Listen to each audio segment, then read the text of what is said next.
qué es la transformación digital. Y decidimos, antes de darle el pie a Luciana para que cuente su experiencia, digamos, si podemos entrevistarla, como barajar un poquito el concepto básico, ¿no? Digamos, de transformación digital, que es algo que más que nada el año pasado, este año quizás aflojó un poquito, pero el año pasado fue un tema de agenda en la mayoría de los encuentros empresariales de todo el mundo, ¿no? Todo el mundo hablaba de la transformación digital y cómo, bueno, gracias a la pandemia este proceso se estaba acelerando, ¿no? Ahora, una pregunta que uno puede hacerse es, bueno, más allá de lo obvio, ¿no? ¿Qué significa la transformación digital? Y lo que tenemos que entender es que estamos siendo bombardeados constantemente, digamos, por un montón de tecnologías que van emergiendo, ¿no? Estas son varias tecnologías que hemos visto durante el transcurso de la cursada, como hablamos algo de Machine Learning, hablamos de Data Analytics, hablamos de Internet de las Cosas, más superficialmente, pero hemos hablado de esto. Bueno, hemos comentado también varios aspectos de lo que es la computación en la nube. Quizás no hablamos de la computación cognitiva, pero es otro de los temas que también está, digamos, en la cresta de la ola. Hablamos algo de blockchain y todos estos temas que acá en esta cursada hemos tenido la oportunidad y suerte de compartir con ustedes, hoy son agenda de la mayoría de las organizaciones o de las direcciones, de las gerencias en la mayoría de las organizaciones. Pero lo que sucede muchas veces es que las organizaciones o las empresas no están preparadas para digerir toda esta información y de alguna manera se sienten abrumadas, ¿no? Con todo esto que es todo nuevo. Entonces, un poco la idea es, y la premisa básica que nosotros los administradores tenemos que tener muy claro, es que si bien la tecnología cambia rápidamente, y esto es algo que es obvio, también es obvio que las organizaciones no cambian rápidamente. Y eso también es algo que hay que tener muy en cuenta, ¿no? El ser humano es el primer obstáculo en esta transformación digital. O sea, los problemas, los desafíos de la transformación digital no son necesariamente tecnológicos. Y esto es importante tenerlo en cuenta. Ahora bien, la realidad te da un cachetazo, ¿no? Entonces, lo que muchas organizaciones no logran incorporar o adaptarse, otras sí lo hacen. Y se puede, digamos, presenciar lo que se suele conocer como el momento Uber, ¿no? Es ese momento donde vos te das cuenta que estás gestionando tu organización con herramientas del siglo XX y tus competidores, completamente nuevos, están usando herramientas del siglo XXI. Y acá es donde se disrumpe tu negocio y donde de alguna manera salir de la zona de confort deja de ser, digamos, algo deseable para volverse algo indispensable para la supervivencia, ¿no? El ejemplo de Uber es un ejemplo muy claro de cómo Uber entendió lo que es el negocio en la era digital, a diferencia de un negocio de remisería que básicamente tenía como concepción de su negocio trasladar personas de un punto al otro. Digamos, Uber entendió que en una economía digital el negocio no es trasladar solamente una persona de un lugar a otro.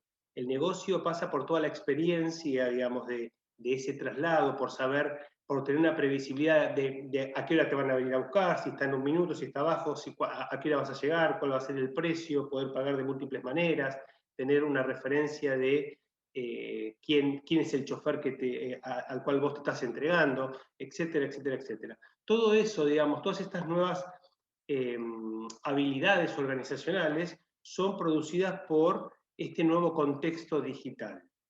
Ahora bien, una pregunta muy habitual es, ¿cuándo empezó la transformación digital? ¿No? Digamos, porque uno cree, como es un tema de agenda, es un tema que uno cree que es un tema nuevo, ¿no? Y la verdad es que la transformación digital en las organizaciones, a nivel masivo, podríamos decir, arrancó en los 90 con una primera fase que tuvo que ver con lo que hoy conocemos como los ERP o CRM, que son herramientas de gestión básicas de cualquier negocio, que en los 90 transformaron a las grandes empresas norteamericanas, que empezaron a implementar este tipo de herramientas para ganar eficiencia operativa, ¿no?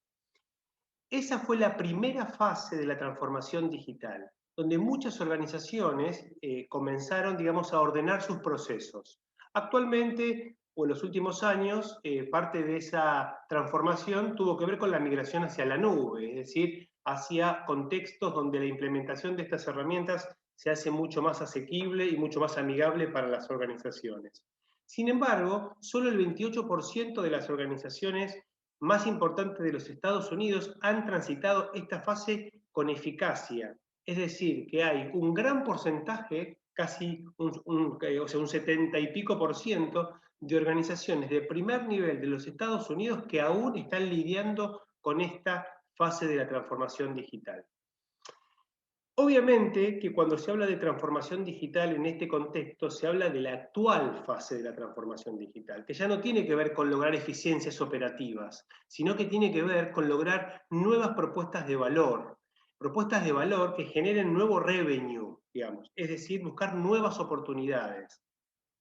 Una de las grandes tecnologías que está en boga en esta etapa son las famosas plataformas digitales de las que hablamos hace un par de clases.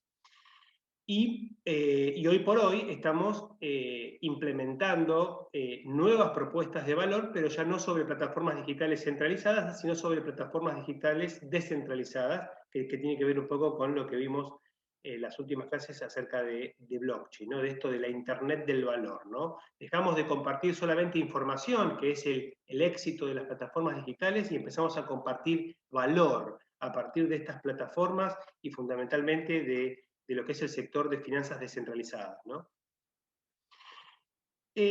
¿Cuáles son un poco las características de estas fases, ¿no? La fase 1 trabajó mucho sobre la estandarización de procesos, con grandes, enormes proyectos faraónicos, diría en muchos casos, centralizados, con una ejecución basada en el Project Manager y el Quality Assurance, con dueños de procesos, se hablaba mucho de los procesos y de la eficiencia y reducción de costos de esos procesos.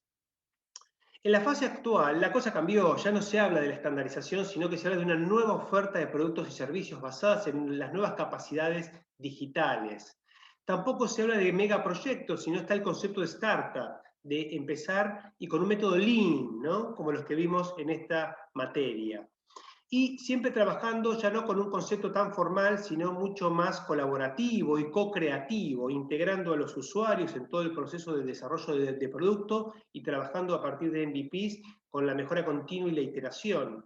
Y ya no hablando de dueños de procesos, sino hablando de mini CEOs o dueños de producto, digamos, que es lo que efectivamente termina yendo al mercado. Y todo esto para obtener nuevas fuentes de ingreso. ¿Cuáles son los principales desafíos, ¿no?, que nuestras organizaciones se encuentran en este proceso de transformación digital? Bueno, hay una forma de resumir lo que es identificando esto en 4 decisiones o 4 grandes desafíos. Desarrollar una visión digital, ya no alcanza con tener una visión, la famosa misión-visión, hoy hay que tener una visión digital que contemple esa nueva economía.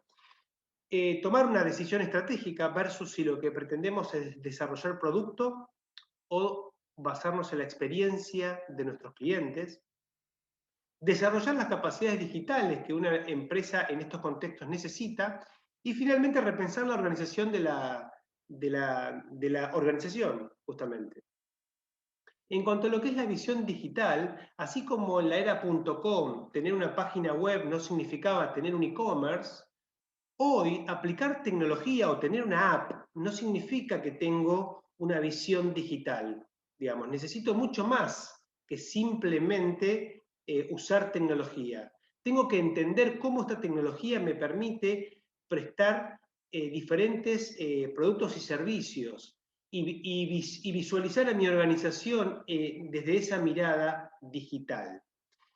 Actualmente existen negocios que son nativos digitales, que ya nacen con en su propio ADN esta propuesta digital de valor de manera mucho más natural, pero la mayoría de las organizaciones tiene que buscar y transformarse porque si no van a tender a desaparecer. Desde ese punto de vista, algo muy importante es a tener en cuenta el cambio en la visión estratégica y fundamentalmente en el rol del CEO en la visión estratégica. Históricamente, el CEO o el director, digamos, de tecnología, básicamente lo que tenía que hacer tenía una responsabilidad táctica. La estrategia la definía el CEO, el comercial, el de producción, pero no el de tecnología. El de tecnología tenía responsabilidad táctica, tenía que implementar esa estrategia. Eso cambió. Hoy, buena parte de la inspiración estratégica tiene que venir de las áreas de tecnología, porque ahí es donde hay buena parte del conocimiento, digamos, que permite desarrollar nuevas propuestas de valor. En un contexto donde los datos están, o sea, hay una ubicuidad de datos, es decir, los datos son omnipresentes, están en todos lados, hay una conectividad ilimitada y un conocimiento en tiempo real. Estas nuevas condiciones estratégicas le dan ese nuevo rol al CEO o director financiero, director de tecnología. Y como dijimos, hay que pensar cuál es la estrategia de la compañía, si es una estrategia de producto o una estrategia de experiencia de cliente. Digamos. Así como antes Michael Porter hablaba de la diferencia entre diferenciación o minimización de costos como la decisión estratégica de cualquier compañía, bueno, hoy tenemos una decisión vinculada en este sentido. Finalmente, hay que desarrollar capacidades para que todo esto pueda andar sobre ruedas. Hay que mejorar la capacidad analítica, desarrollando un mínimo data literacy o alfabetización en datos dentro de nuestras organizaciones. Tenemos que pensar en el diseño de experiencias, en el customer journey, en el customer experience. Tenemos que trabajar con otras arquitecturas de trabajo. Tenemos que aprender a monetizar datos, a diseñar productos digitales, entre otras capacidades. Y finalmente, la organización deja de tener una estructura piramidal tan pronunciada, ¿no? Hoy necesitamos estructuras mucho más ágiles, con equipos empoderados y con una cultura mucho más fuerte y orientada hacia prestar servicio o desarrollar producto, con un crecimiento más orgánico y no un crecimiento tan top-down, sino más un crecimiento bottom-up. Y una de las cosas que hay que tener en cuenta, que las nuevas organizaciones, digamos, o las organizaciones más orientadas hacia la era digital, requieren esta forma de estructurarse porque tienen otros valores, valoran mucho más la autonomía, ¿no? Fíjense cómo, estas son estadísticas, donde muestran el porcentaje de valoración que existe de estas 4 métricas en organizaciones digitales y en organizaciones tradicionales. En una organización tradicional, quizás no se valora tanto la autonomía en la toma de decisiones, sino se valora mucho más tener claros los objetivos. Decime qué tengo que hacer. Bueno, en las organizaciones digitales no existe el qué tengo que hacer. O por lo menos se necesita mucho más empoderamiento y autonomía por parte de los equipos de trabajo. La velocidad para cambiar, obviamente, en una startup o una compañía digital se sabe que el cambio, digamos, es inexorable. La transparencia, esto es algo muy importante, digamos. Los nativos digitales tienen otra visión acerca de la información y la transparencia es fundamental para ellos, desde transparencia en cómo son los procesos decisores hasta transparencia en los salarios muchas veces, tener cosas que en organizaciones más tradicionales es menos habitual. Y ni hablar del impacto del propósito, ¿no? Las organizaciones digitales y las personas que participan de estas organizaciones necesitan saber para qué hacen lo que hacen. No laburan solamente por un salario y por una cuestión meramente profesional. Así que bueno, todo este contexto, digamos, es lo que está sucediendo y los desafíos que tenemos, digamos, ya no a la vuelta de la esquina, sino que estamos enfrentando todos los días en esta economía digital en constante cambio que estamos viviendo.